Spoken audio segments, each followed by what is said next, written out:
The RSA wanted to host this commission because we see there are enormous opportunities in our cities and that those opportunities have gone untapped for far too long.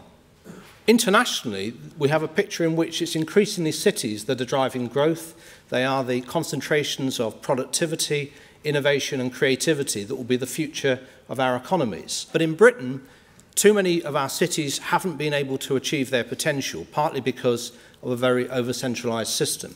So what we wanted to look at through this commission was two things, really. We wanted to understand what is the economic case for unleashing growth in our cities and how, to what extent can that contribute to increasing the overall trend rate of growth for the UK economy. But we also wanted to understand what are the barriers that stand in the way of this happening, and in particular, how can we think pragmatically about how to transition from where we are at the moment to a situation in which cities are far more in control of their own economic destiny.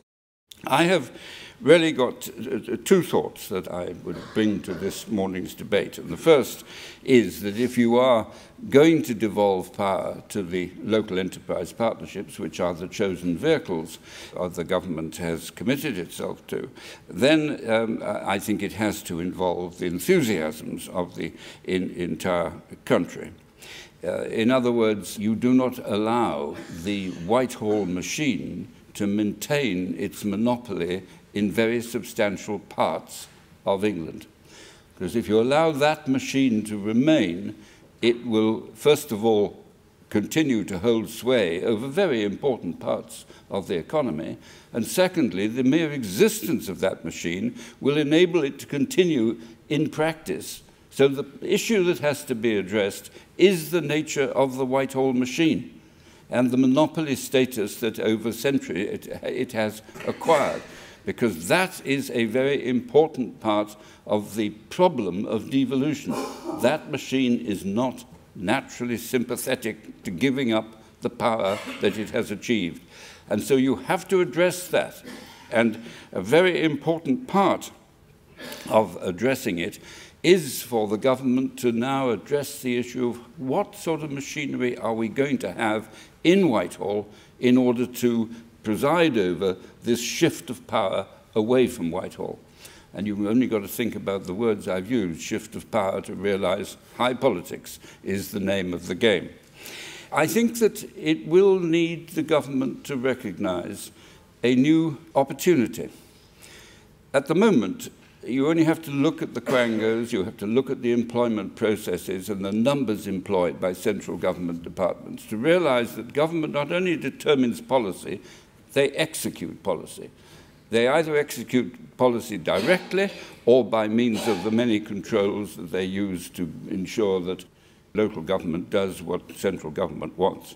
In the devolved world, I believe that central government should actually do much less. It should become much more preoccupied by quality of output rather than the statistics of delivering services. And the second thing, and this is perhaps not as welcome as the devolutionary agenda itself, governments are entitled to have policies. They are elected with mandates, and they cannot be expected to allow a situation to develop where a major metro authority or even a relatively small unitary county can actually say, well, we don't actually want houses, or we don't care about education, it's not our priority. Central government are entitled to make sure that the manifestos upon which they are elected are carried out. And so we're not talking about a sort of free-for-all in which power is just given back in some absolutist way. We're talking about a much more sophisticated arrangement of partnership in which a higher degree of decision-making originates where the people who will implement it exist and work. And I believe in order to do that, that it is necessary for government to concentrate now on how you implement, through the Whitehall machine, processes of that sort. It is not easy, but unless there is this debate about the practicality of how to do it, the danger is that the existing monopolistic processes will remain with all centralizing instincts that follow from monopolistic processes. So the agenda is center stage. The time is now. There is no way in which, in my view, the House of Commons is going to pass the Scottish devolution processes unless there is a fair settlement for England of a devolutionary nature. And in order for that, it is necessary for governments, because no one else can do it now, to take the very wide range of reports, such as this one, the speeches that have been produced on the subject, the research information, and turn it into an action plan. And I believe that they will gain immeasurably, and the country will gain immeasurably from a determined attempt to achieve this new way of running this country. First of all, if you look at global cities, the UK currently has one, London, that barely registers as being big and important. And as we've shown in our initial document, and it's discussed again here, global economic growth in the most important places is concentrated around the most important urban centres. So there's fact number one. Fact number two is that 3 of the 4 largest economies in the world, the United States, Germany and China, are all completely different, except for the fact they're all very big and they are very decentralised. The UK is unique almost in being so centralised compared to any other, certainly developed economies and many emerging economies too. The third observation, we knew that during the 12 months we were going to be doing this, that the Scottish referendum would be hanging around the whole time that we were doing it. And we knew then that referendum would be a few weeks before we finished. So unlike for others, this is not an issue that is important simply because of the Scottish referendum. And topic number 4 is that a number of aspects of our rich country in the UK that are actually still very diverse. And a key feature of some of the things we recommended is to piggyback on some of those things to see if they can be enabler, particularly our universities, to do things to achieve the goal that we set. We want to make sure that those that have opined on this topic during the past 12 months are held to account and allow these very exciting things which Lord Heseltine outlined must happen to actually this time must happen. The system isn't working. Our cities are underperforming. They're certainly underperforming in comparison to the best in class in Europe and other parts of the world. And the conclusion that leads to is that we basically are at risk of losing, according to the Commission, at least £79 billion worth of growth out of our economy. If you add all the other places that aren't within the 15 metro area, that grows and becomes even more significant. And the report sets out examples of why it doesn't work. The skills mismatch. A nationalised skills system can't produce the skilled workers that we need for economic growth. The structural unemployment programme, the work programme, isn't working with those people who are furthest away from the labour market. And where I think this report leads us to is not an ask of government, but an offer to government.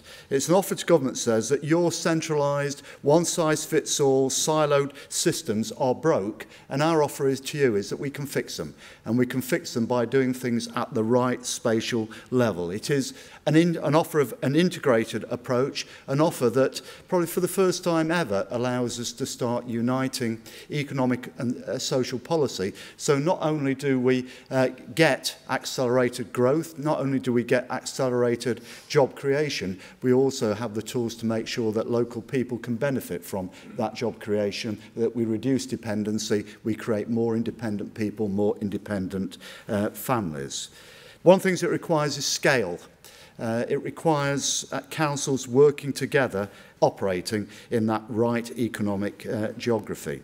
We also need strong, transparent and accountable governance. And to a large extent, the creation of combined authorities, starting with the Greater Manchester Combined Authority, now with 4 others, but a lot of other places up and down the country now looking at establishing combined authorities or similar, gives us an element of that strong, transparent and accountable governance. Local government now accepts generally that rather than the old way of the lowest common denominator going at the speed of the slowest, we now need to go at the speed of the fastest. And if we go at the speed of the fastest, it incentivises all other places to do the same. I think we're also clear that it doesn't have to be the same everywhere. You don't get the same outcomes by doing the same thing everywhere. You need a differential approach. And one of the things we're doing here is changing a concept of how we live in this country. Historically, Britain has operated almost on the notion of rural good, urban bad. I think we've changed that paradigm quite radically over the last decade or so, and that city life in particular is now seen as good. And I think that's change is actually necessary in order to be able to underpin the sort of future we want. It's not just about economics, it's not just about social programs, it's also about culture as well, the way we understand how we live. These proposals will define the debate, and I think, as Lord Heseltine said, it's about over the devolution of powers and funding in England during the next Parliament. How the proposed economic growth is then achieved is very much then down onto the individual cities, the LEPs, enterprise zones and funding streams, and how these really start to come together to respond to that challenge. These are areas that the RICS has been looking at recently. Indeed, we published our Property and Politics paper, which we took through the recent party conferences in terms of informing the next government on an approach to development which goes beyond local. Not a return to the regional development agencies, but recognition that there really is a strategic planning level which whole regions should actually encompass. And it's clear that we really need to rebalance the economy. That means creating a strong and globally competitive system of cities, particularly across the North and Midlands and also from east to west. What is also clear is that we need strong leadership in locational investment to provide robust, accountable governance, also to really drive through the growth and the provision of more housing. So we very much welcome this report on behalf of RICS and on behalf of our members in the built environment to work with government, with city leaders and indeed with city metros to continue the debate and, as has been said, develop the action plan and articulate the case and really unleash the potential of our cities here in the UK. I think there's a tradition that London moans about the net export of taxes to the other parts of the economy, and obviously that's absolutely balanced, if not more so than elsewhere, complaining that London sucks up all the investment into big infrastructure projects, taking all that tax that it raises from the growth that happens here. What is contained in this report and what's been in the Travers Finance Commission report works for the whole country and will work in localities.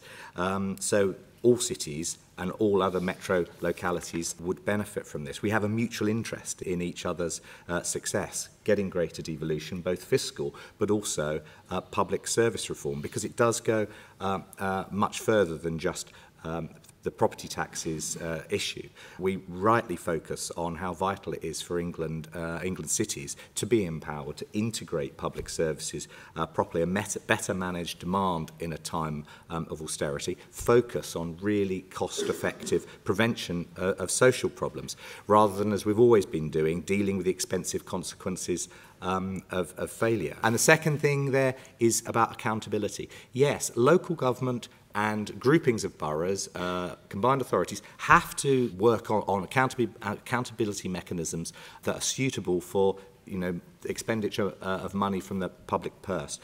But equally, ministers and the media have to get beyond this idea. The accountability mechanisms can only be through the PAC and the Today programme.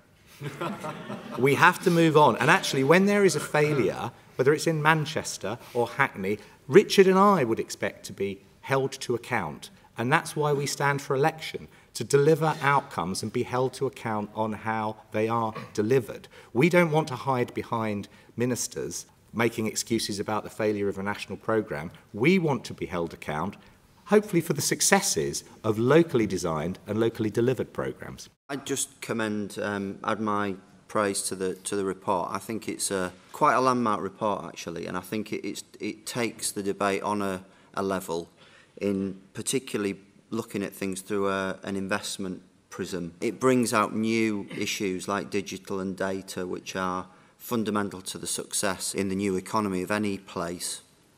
It brings out new ideas around graduates and how you get this talent pool to not think that they've got to leave our places and come to London to get on, or worse, leave our places and go abroad. And it takes us on in terms of fiscal devolution as well. I think it makes some very sensible comments that can be delivered quickly around business rates and council tax and removing ring fences and putting long-term stuff in place. So all of that I think is great, and I just wanted to say that at the start. But I would make 3 points. First one is, I've worked in Whitehall, I've worked in local government, I've worked at a regional level as well. And you cannot truly understand the geographic differences of the country from an office in Whitehall, where you're often put in a policy job that you are moved around from year to year in, and you're formulating policy for the whole of the country. It doesn't work. We can't run Leeds from the Civic Hall, let alone running parts of Leeds from Whitehall. So somehow the culture change that's got to take place in Whitehall has got to happen, and it's got to happen at pace. They are great in principle, and we want to keep the good things about Whitehall, like its integrity and like its impartiality. But it's got to let go, and it's got to decentralise. And to do that, we've got to have changes to the way finances are run. And you've got to, the only way to do that is genuine devolution down. So I think to get that whole place approach, we've got to change Whitehall, and I'm pleased that the report covers that. Second point is on governance. Everybody does tend to obsess about governance, so the media are already, jumping on the issue of Metro Mayor, and that's the thing that everybody's debating. But I think actually places are different, and you've got to let places decide what's right for them, with the caveat that's set by, I think quite cleverly in the report, that you've got to have visible leadership. Just to give you one example, Leeds is the third biggest city in the country in terms of council area. It has 750,000 people. That's about 250,000 less than Birmingham, but we're twice the geographic size of Birmingham, and that's just Leeds. And then you spread out into our different other areas in our city region, and there's a lot of green space in between us.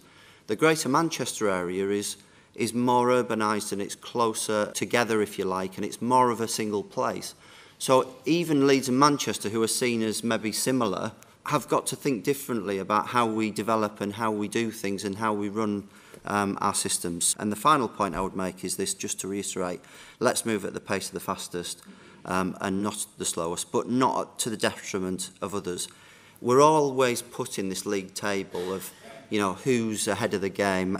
Everyone assumes London's first and then who's next. Let's do this in a way that shows that actually there is a place for every part of the country to move forward, to get better. But some are going to have to go first to make that happen. And I just finish on the point Jules made, which actually cities and metro areas are the best delivery mechanism for sorting out what the country needs that the Treasury's got. And I think that penny is starting to drop.